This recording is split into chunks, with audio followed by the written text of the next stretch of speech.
ओम साई राम। श्री साई सच्चरित्र अध्याय 10 भाग 8 अंतिम भाग अध्याय 10 का सुगम पथ, संतों की कथाओं का श्रवण करना और उनका समागम। यद्यपि बाह्य दृष्टि से श्री साई बाबा का आचरण सामान्य पुरुषों के सदृश ही था, परंतु उनके कार्यों में उनकी असाधारणता, बुद्धिमत्ता और चतुराई स्पष्ट ही प्रतीत होती थी। उनके समस्त कर्म भक्तों की भलाई के निमित्त ही होते थे। उन्होंने कभी भी अपने भक्तों को किसी आसन या प्राणायाम के नियमों का अथवा किसी उपासना का आदेश कभी नहीं दिया और न उनके कानों में कोई मंत्र ही फूंका। उनका तो सभी के लिए यही कहना था कि चातुर्य त्याग कर सदैव साई साई स्मरण करो। इस प्रकार आचरण करने से समस्त बंधन छूट जाएंगे और तुम्हें मुक्ति प्राप्त हो जाएगी। मन का कार्य विचार करना है, बिना विचार किए वो एक क्षण भी नहीं रह सकता। यदि तुम किसी विषय में इसे लगा दोगे तो वो उसी का चिंतन करने लगेगा, और यदि उसे गुरु को अर्पण कर दोगे तो वो गुरु के संबंध में ही चिंतन करता रहेगा। आप लोग बहुत ध्यानपूर्वक साईं की महानता और श्रेष्ठता श्रवण कर चुके हैं। ये कथाएं सांसारिक भय को निर्मूल कर आध्यात्मिक पथ पर आरूढ़ करती हैं। इसलिए इन कथाओं का हमेशा श्रवण और मनन करो तथा आचरण में भी लाओ। सांसारिक कार्यों में लगे रहने पर भी अपना चित्त साईं और उनकी कथाओं में लगाए रहो। तब तो यह निश्चित है कि वे कृपा अवश्य करेंगे। यह मार्ग अति सरल होने पर भी क्या कारण है कि सब कोई इसका अवलंबन नहीं करते।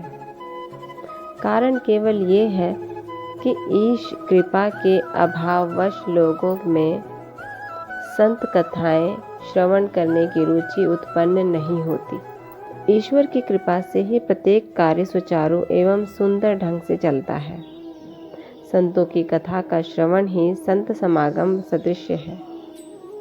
संत सानिध्य का महत्व अति महान है।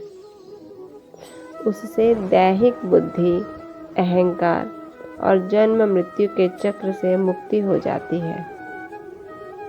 हृदय की समस्त ग्रंथियां खुल जाती हैं और ईश्वर से मिलन हो जाता है, जो चैतन्य घन स्वरूप है।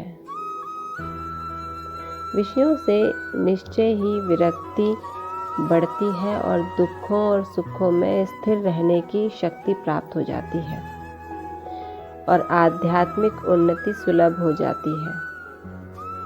यदि तुम कोई साधन जैसे नाम स्मरण, पूजन या भक्ति इत्यादि नहीं करते, परंतु अनन्य भाव से केवल संतों के ही शरणागत हो जाओ, तो वे तुम्हें आसानी से भवसागर के पार उतार देंगे। इसी कार्य के निमित्त ही संत विश्व में प्रकट होते हैं।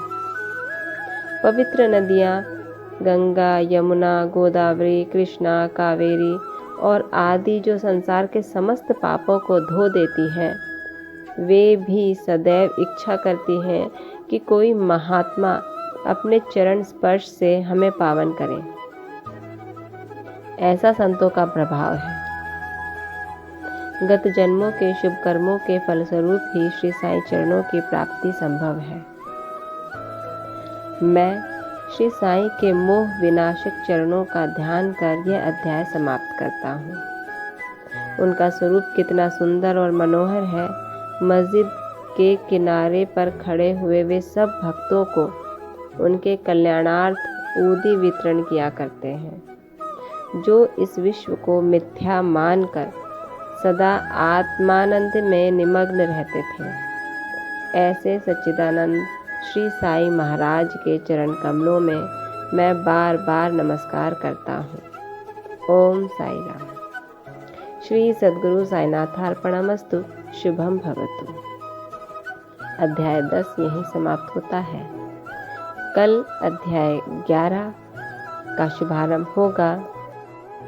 पहले अंश में सगुण ब्रह्म श्री साईं बाबा, ब्रह्म स्वरूप का वर्णन होगा। तब तक ओम साई राम। बाबा आप सब पर कृपा बरसाएं, अपना आशीर्वाद बरसाते रहें, आप सभी को कष्टों से दूर रखें। ओम साई राम।